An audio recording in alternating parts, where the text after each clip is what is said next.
না, শুধু মদ খেয়ে দি, তাহলে তোর উপর কেন ভুল পড়তেছে? আপনি ঠিক বলছেন ভাই, দুনিয়াতে আমি কোনো ভালো কাজ করি নাই, কিন্তু ভুল বলতে আমার দ্বারা একটি ভালো কাজ হয়ে গেছে।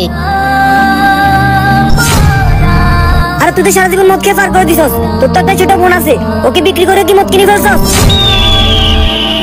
দেখ, আমি আমার বোনকে ভালো একটা স্কুলে ভর্তি করেছি, ওখানেও ভালোভাবে পড়ালেখা করতেছে। আমার কাছে তো এত টাকা নাই, যা আছে তা দিয়ে আমি মদ খেয়ে ফেলি। আমার বোনকে তো আমি ফ্রিতে পড়াই। ফ্রিতে পড়াস? হ্যাঁ, মাদ্রাসাতে ফ্রিতে পড়ায়, মাদ্রাসায় খায়, মাদ্রাসায় ঘুমায়, মাদ্রাসাতে পড়ে। আমি তো আমার দায়িত্ব থেকে মুক্ত, আমার মতলব শুধু মদ খাওয়াতে। মাদ্রাসায় পড়ার কারণে আমার বোন হাফেজ হয়ে গেছে। এর বরকতে আল্লাহ তাআলা আমার সকল গুনাহ মাফ করে দিয়েছেন।